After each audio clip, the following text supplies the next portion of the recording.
Welcome to me ఇంటి నేస్తం Lavanya. Upcoming రివ్యూలోకి వెళ్ళిపోదాం. రూప మందారం స్పృహలోకి రావాలని పరమశివుని ముందు నాట్యం వేయడానికి రెడీ అవుతుంది. అలా ఇంకా పరమశివుని ముందు నాట్యం వేస్తూ రూప ఎలా అయినా మందారం స్పృహలోకి రావాలని చాలా గట్టిగా కోరుకుంటుంది. మందారాన్ని తీసుకువచ్చి వేపాకులపై ఇంకా అలా పడుకోపెడతారు సూర్యప్రతాప్. ఇంకా అలా మందారాన్ని చూస్తూ ఉంటారు స్వామీజీ. మందారం ఖచ్చితంగా ఆ పరమశివుడి దయ వల్ల స్పృహలోకి రావాలని అందరూ కోరుకోండి, హరహర మహాదేవా అని అందరూ ఇంకా నాట్యం చేస్తూ పాట పాడుతూ దేవుణ్ణి స్మృతిస్తూ ఉంటారు. ఇదంతా దూరం నుంచి జీవన్ చూస్తూ ఉంటాడు. జీవన్ ఒక అఘోరా వేషం వేసుకొని చాలా కోపంగా సూర్యప్రతాప్ వైపు చూస్తూ ఉంటాడు. ఈ దీపక్ విజయాంబికలు నాకు ఎప్పటికీ ఉపయోగపడరు. వాళ్ళు నన్ను వాడుకొని నన్ను కిడ్నాప్ చేయడానికి వాడుకుంటారు, కానీ వాళ్ళు నాకు ఏ విధంగా ఉపయోగపడరు. ఇప్పుడు నేను ఆ సూర్యప్రతాప్ని చంపితే కానీ నా పగ చల్లారదు. వాణ్ణి చంపాలంటే ఇదే మంచి సమయం. కాబట్టి నేను ఈ వేషంలో ఉన్నాను కాబట్టి గుర్తుపట్టడు, కాబట్టి ఎలా అయినా వాణ్ణి చంపేయాలి అని సూర్యప్రతాప్ని చంపడానికి ఫిక్స్ అవుతాడు జీవన్. ఇది ఇలా ఉండగా రూప అలా ఇంకా నాట్యం చేస్తూ దారిలో నడుస్తూ వెళ్తూ ఉంటే ఈ దీపక్ విజయాంబికలు కావాలనే రూప వెళ్ళే దారిలో గాజు పెంకులు చల్లుతారు. పాపం గాజు పెంకు గుచ్చుకొని పడిపోబోతుంది రూప. కానీ వెంటనే నిలబడి నాకేమీ కాలేదు, నేను మందారం కోసం ఈ నాట్యం ఆపను అని చెప్పి అయినా పాపం గట్టిగా నిలబడుతుంది రూప. రాజు రూప కాలికి ఉన్న గాజు పెంకుని తీసేసి ఇంకా రూప అలా నాట్యం చేస్తూ వస్తుంటే మొత్తం ఇంకా అవన్నీ తీసేస్తూ ఉంటాడనమాట, దారిలో ఉన్నవన్నీ రాజు. కరెక్ట్గా అలా అప్పుడే సూర్యప్రతాప్ దగ్గరికి ఇంకా అలా ఈ జీవన్ వచ్చి ఆ త్రిశూలంతో సూర్యప్రతాప్ని, ఇన్నాళ్ళకి నాకు దొరికావు, నువ్వు నా చేతిలో చచ్చావురా అని కరెక్ట్గా పొడవబోతుంటే జీవన్ చేతిలో ఉన్న త్రిశూలాన్ని ఒకరు ఆపుతారు. ఎవరా అని చూసేసరికి మందారం స్పృహలోకి వస్తుంది. ఒక్కసారిగా మందారాన్ని చూసి సూర్యప్రతాప్, రూప, రాజు, విజయాంబిక, దీపక్ అందరూ షాక్ అయిపోతారు. అలా ఇంకా చూస్తూ ఉండిపోతారు మందారాన్ని.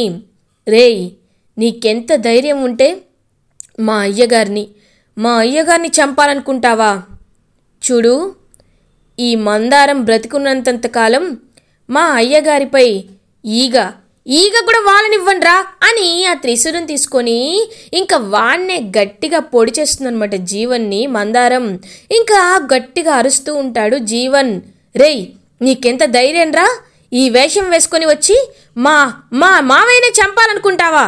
నిన్నిలా కాదురా మందారం, నువ్వు నన్ను ఆ కప్ప చెప్పు, వీణ్ణి నేను ఎలా అయినా అంతమొందిస్తానని చెప్పి ఇంకా జీవన్ని పక్కకు తీసుకువెళ్ళిపోతాడనమాట దీపక్. ఇంకా జీవన్కి చాలా గట్టిగా పొట్టలో గుచ్చుకునేసరికి చాలా ఇబ్బంది పడుతూ ఉంటాడు. రేయ్, ఎవర్రా నువ్వు అని అడుగుతుంది విజయాంబిక. మేడం జీవన్ని. ఈ మందారం ఇప్పుడు లేచి నాకు షాక్ ఇస్తుందని అస్సలు అనుకోలేదు, నన్ను వదిలేయండి అని అంటాడు జీవన్, నువ్వా? మాకు తెలియకుండా ప్లాన్ చేస్తే ఇలాగే ఉంటుంది జీవన్. దీపక్, ముందు జీవన్ హాస్పిటల్కి వెళ్ళడానికి అన్నీ సిద్ధం చెయ్యి అని ఇంకా జీవన్ని హాస్పిటల్కి పంపించేస్తారనమాట. అలా వెంటనే దీపక్, విజయాంబిక. ఇది ఇలా ఉండగా మందారం స్పృహలోకి వచ్చేసరికి చాలా హ్యాపీగా ఫీల్ అవుతారు ఫ్యామిలీ మెంబర్స్ అందరూ. మందారం వైపు సూర్యప్రతాప్ చూస్తూ, మందారం, నువ్వు తిరిగి కోలుకున్నావు, మాకు చాలా సంతోషంగా ఉంది. స్వామీజీ, బావగారు, మీరు నిజంగా సర్వసిద్ధులు. ఎందుకంటే మీరు మాకు మందారాన్ని తిరిగి మళ్ళీ మా కోసం వచ్చేలా, తన స్పృహలోకి వచ్చేలా మీరు మాకు ఎంతో సహాయం చేశారు. మీ మేలుని నేను ఎప్పటికీ మర్చిపోలేను బావగారు అని అంటారు సూర్యప్రతాప్ స్వామీజీతో. చూడండి బావగారు, నేను చేసింది కొంతే, కానీ రూపారాజులు చేసిందే ఎంతో ఉంది. రూపారాజులు కలిసి మూలికలు తెచ్చినా సరే, ఇవాళ రూపనాట్యం చేయకపోయినా ఇవాళ మందారం ఈ పరిస్థితుల్లో ఉండేది కాదు. మందారం ఇలా ఉందంటే దానికి కారణం రూప రాజునే. బావగారు, మీరు నాకిచ్చిన మాటని మీరు గుర్తు పెట్టుకున్నారనే నేను అనుకుంటున్నాను. మందారం ఇలా అవ్వడానికి కారణం ఎవరో తెలుసుకొని వాళ్ళని కఠినంగా శిక్షిస్తే అదే నేను సంతోషపడతాను. హరహర మహాదేవ అని చెప్పి ఇంకా స్వామీజీ అక్కడి నుండి వెళ్ళిపోతారు. ఇంకా మందారాన్ని ఇంటికి తీసుకువెళ్తారు సూర్యప్రతాప్ ఫ్యామిలీ. ఇది ఇలా ఉండగా మార్నింగ్ అవుతుంది. మందారం అలా ఇంకా రెడీ అయ్యి హాల్లోకి వస్తుంది. సూర్యప్రతాప్ మందారం వైపు చూస్తూ, మందారం రామ్మా, చూడమ్మా, నువ్వు ఎందుకు ఈ పరిస్థితిలో ఉన్నావు? అసలు ఆ రోజు ఏం జరిగింది? మాకిది తెలియాలి, మేం తెలుసుకోవాలి. నేను బావగారికి మాటిచ్చాను, నిన్నీ పరిస్థితుల్లో ఎవడు తీసుకువచ్చాడో వాడికి ఖచ్చితంగా శిక్ష వేస్తానని నేను బావగారికి మాటిచ్చాను. చెప్పు మందారం, ఎవరు నిన్ని పరిస్థితిలోకి తీసుకువచ్చింది? మందారం సూర్యప్రతాప్తో, అయ్యగారు, మీకు నిజం చెప్పాలనే ఆ దేవుడు నన్ను బ్రతికించినట్టున్నాడు. చూడండి అయ్యగారు, మీరు అనుకుంటున్నట్టు రాజు అన్నయ్య, రూప ఇద్దరు విడిపోయారని నాకు నేను స్పృహలోకి వచ్చాకే తెలిసింది. అది కూడా వాళ్ళు నా వల్లే విడిపోయారనే విషయం నాకు నిజంగా తెలీదు. ఇప్పుడు తెలుసుకున్నాను. అయ్యగారు, మీరు వారిని శిక్షించాలి. నన్ను ఎవరైతే చంపాలని ప్రయత్నించారో వాళ్ళని మీరు కఠినంగా శిక్షించాలి అయ్యగారు. కానీ నేను కోరుకునేది ఒకటే, రూప, రాజు వీళ్ళిద్దరూ సంతోషంగా కలిసిమెలిసి ఉండాలి. వీళ్ళిద్దరినీ మీరు హ్యాపీగా చూసుకోవాలి. నేను కోరుకునేది అదే అయ్యగారు. ముందు రాజు అన్నని ఇక్కడికి తీసుకురండి అని అంటారు. మందారం అని అంటాడనమాట సూర్యప్రతాప్. అవునయ్యగారు, ఒకందుకు నాకింకా మేలు చేసింది రాజు రూపలే. వాళ్ళిద్దరూ విడిగా ఉంటే నేను చూసి తట్టుకోలేను, అందుకే చెప్తున్నాను అని అంటారు. సరేమ్మా, నువ్వు చెప్పినట్టు నేను రాజుని ఇంటికి పిలిపిస్తాను అని అంటారు. అయ్యగారు, నేను వెళ్ళి పిలుచుకొని వస్తాను అని ఇంకా అలా రూపతో సహా కారులో రాజు వాళ్ళ ఇంటికి బయలుదేరుతుంది మందారం. ఇది ఇలా ఉండగా రాజు అయితే అలా ఇంకా బంటిని స్కూల్కి రెడీ చేస్తూ ఉంటాడు. బంటి ఇంకా అలా రెడీ అవుతూ, నాన్న ఇవాళ ఒకసారి అమ్మని కలిసి వెళ్దామా అని అడుగుతారు. బంటి, నేను ఇంతకు ముందే చెప్పాను కదా నాన్న, ఎప్పుడు పడితే అప్పుడు అమ్మని కలవడానికి కుదరదు, సరేనా అని అంటారు. నాన్న, నాకెందుకో ఇవాళ చాలా మంచి జరుగుతుంది అనిపిస్తుంది అని అంటాడు. అప్పుడే కార్ సౌండ్ వస్తుంది.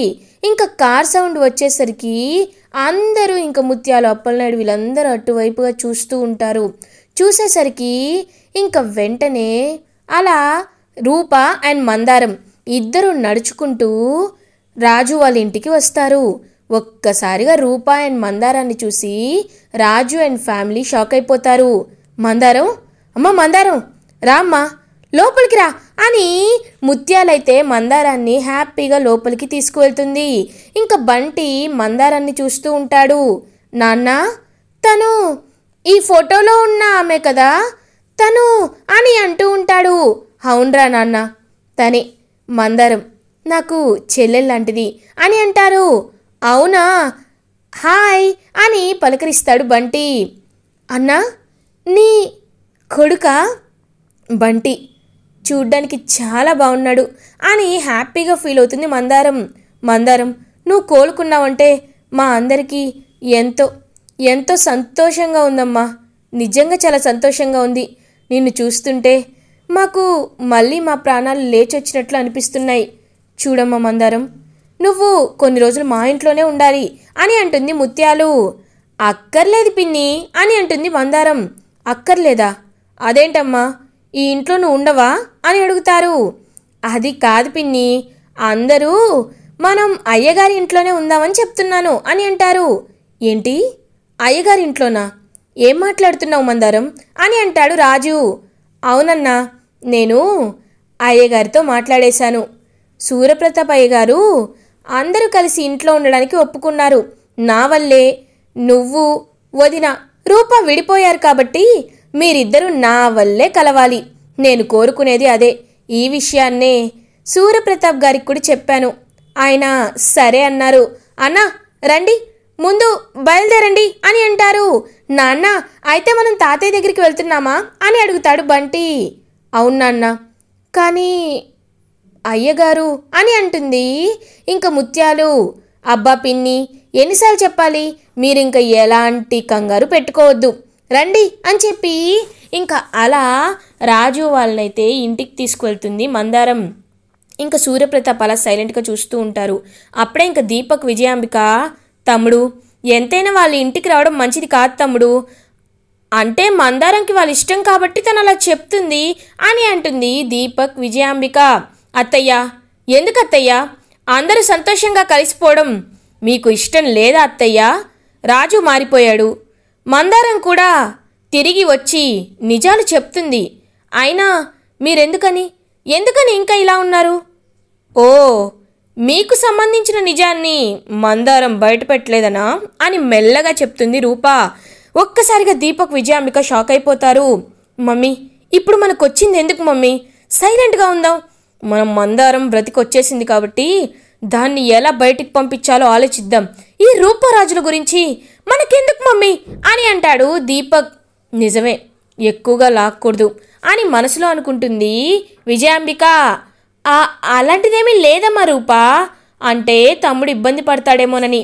తమ్ముడు సంతోషంగా ఉంటే మేము ఉన్నట్టే అని అక్కడి నుండి వెళ్ళిపోతుంది విజయాంబిక. ఇంకా అలా మందారం రూప ఇద్దరు ఇంకా అలా తీసుకొని వస్తూ ఉంటారు రాజుని. ఇంకా రాజు బంటి వీళ్ళందరినీ చూసి సూర్యప్రతాప్ చాలా హ్యాపీగా ఫీల్ అవుతారు. అక్క, చాలా రోజుల తర్వాత రాజు రూపలు కలిసి వస్తున్నారు, వాళ్ళకి నువ్వే దగ్గరుండి హారతి ఇవ్వక్క అని అడుగుతారు సూర్యప్రతాప్. అంటే తమ్ముడు అని అంటుంది. వద్దయ్య గారు, మా అత్తయ్య హారతి ఇస్తే మంచిది కాదేమోలేండి, నేనే ఇస్తాను అని మందారమే లోపలికి వెళ్ళి అలా ఇంకా వాళ్ళిద్దరి గురించి ఇంకా చక్కగా హారతి పళ్ళని తీసుకొచ్చి రాజు రూపలు ఇద్దరిని ఇంకా అలా లోపలికి ఒకేసారి అడుగు పెట్టమని చెప్తుంది హ్యాపీగా తనైతే. ఇంకా అలా మందారం హారతిచ్చి లోపలికి వచ్చేసరికి రూపరాజు ఇద్దరు ఇంకా లోపలికి వస్తారు. వాళ్ళతో పాటే బంటిని కూడా చూస్తారనమాట. ఇంకా బంటి అయితే చూస్తూ ఉండిపోతాడు సూర్యప్రతాప్.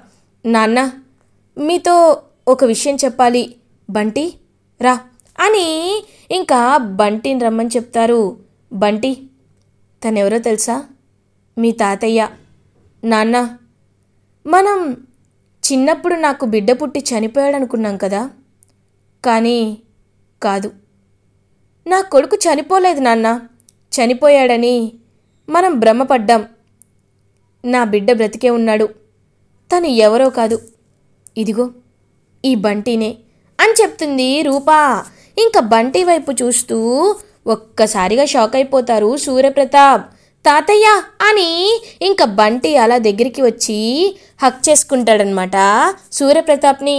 ఇంకా బంటిని చూడగానే సూర్యప్రతాప్ కూడా చాలా అంటే చాలా హ్యాపీగా ఫీల్ అవుతాడనమాట. ఇంకా అలా బంటి వైపు చూస్తూ, తాతయ్య, మీరు చాలా స్ట్రిక్ట్ అని అమ్మ నాన్న చెప్పారు, మీరు ఒప్పుకుంటేనే మనం ఈ ఇంటికి వస్తామని చెప్పారు, మీరు ఒప్పుకున్నారని తెలిసి నేను చాలా హ్యాపీగా ఫీల్ అయ్యాను తాతయ్య. ఇంక బంటి వైపు చూస్తూ రాజు అని పిలుస్తాడు. రాజు అలా ఇంకా సూర్యప్రతాప్ దగ్గరికి వెళ్తారు. రాజు, బంటిని చూస్తుంటేనే అర్థమవుతుంది నువ్వు బంటిని ఎంత బాగా పెంచావో. నువ్వు మంచివాడివే రాజు, కానీ ఒక్కొక్కసారి నువ్వు చేసే పనుల వల్ల అది నాకు కోపం తెప్పిస్తుంది. చూడు రాజు, ఇంక మనందరం విడిపోకుండా సంతోషంగా ఉండాలని మనస్ఫూర్తిగా కోరుకుంటున్నాను అని చెప్పేసి అక్కడి నుండి హ్యాపీగా వెళ్ళిపోతారనమాట సూర్యప్రతాప్. ఇంకా చాలా హ్యాపీగా ఉంటారు రాజు రూప. బంటి రా అని చెప్పి ఇంక బంటిని అలా లోపలికి తీసుకువెళ్తుంది రూప. ఇంకా మందారం రాజు రూపలు ఒకటేసరికి చాలా హ్యాపీగా ఫీల్ అవుతుంది. ఇదంతా చూస్తూ దీపక్ విజయాంబిక మాత్రం చాలా జెలస్గా ఫీల్ అయ్యి వాళ్ళ రూమ్లోకి వెళ్ళిపోతారు. మందారం దీపక్ దగ్గరికి విజయాంబిక దగ్గరికి వెళ్తుంది. ఏంటి, మీరు చాలా బాధపడుతున్నట్టున్నారు అని అంటుంది. అలాంటిదేమీ లేదు మందారం, నువ్వు నాపై నీకు ఎంతో ప్రేమ ఉంది కదా, అందుకే నువ్వు నిజాన్ని చెప్పలేదు. నాకు చాలా సంతోషంగా ఉంది మందారం. ఇప్పటి నుండి చెప్తున్నాను, నేను నిన్ను ఎప్పటికీ బాధ పెట్టను అని కావాలని చెప్తూ ఉంటాడనమాట. ఇంకా మందారంతో దీపక్, ఏవండి మీరు ఎంత మోసగాడో ఎలాంటి వారో నాకు బాగా తెలుసు. మీరు నాకు అబద్ధాలు చెప్పకండి, వినడానికి చాలా బాగోలేదు. ఇప్పుడు చెప్తున్నాను, నన్ను చంపాలని చూసింది, నన్ను చంపాలని ప్రయత్నించింది మీరేనని నేను ఇంకా ఎందుకు తెలుసా చెప్పలేదు. ఎందుకంటే మీరు ఈ ఇంట్లోనే ఉండాలి, ఎప్పుడెప్పుడు ఈ ఇంటి నుండి బయటికి వెళ్ళిపోతామా అనే టెన్షన్లోనే ఉండాలి. మీ గురించి నిజస్వరూపాన్ని అయ్యగారు మీరంతట మీరే నోటితో ఒప్పుకునేలా నేను చేయాలి. అది నేను కోరుకునేది. కాబట్టి చెప్తున్నాను, ఇంకా మీరు అనుక్షణం టెన్షన్తోనే ఉండేలా చేయకపోతే నా పేరు మందారం కాదు అని వార్నింగ్ ఇచ్చి అక్కడి నుండి వెళ్ళిపోతుంది మందారం.